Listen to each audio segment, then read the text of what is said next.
Hi friends, అందరికీ నమస్తే. ఈరోజు మనం వాట్సాప్లో ఒక కొత్త ఫీచర్ వదిలారు. ఆడియో మెసేజ్ని ఎలా టెక్స్ట్ మెసేజ్గా కన్వర్ట్ చేసి చూడగలము అనేది చూద్దాం.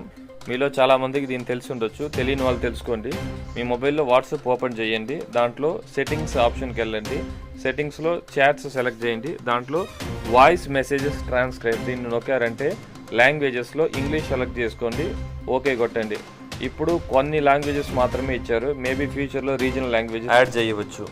దీన్ని టెస్ట్ చేయడానికి నేను ఒక శాంపుల్ ఆడియో మెసేజ్ సెండ్ చేశాను. సెండ్ చేసిన మెసేజ్ కొద్ది క్షణాల్లో చూసారంటే ఆటోమేటిక్గా ట్రాన్స్క్రైబ్ అవ్వడం మొదలెడుతుంది. ఈ ట్రాన్స్క్రైబ్ అయిన ఆడియోలో ఏం టెక్స్ట్ మెసేజ్ ఉందనేది మనం చూడడానికి ఆడియోని సెలెక్ట్ చేయండి. పైకి ఉన్న 3 డాట్స్ నొక్కి ట్రాన్స్క్రైబ్ కొట్టారంటే అక్కడ కింద టెక్స్ట్గా వస్తుంది. నేను ఇచ్చిన ఆడియో హాయ్ హలో నవర్ యూ కింద చూసారంటే అది టెక్స్ట్లో వచ్చింది. ఫ్యూచర్లో తెలుగు సెలెక్ట్ చేయాలంటే సేమ్ 3 డాట్స్ సెలెక్ట్ చేసి లాంగ్వేజ్లో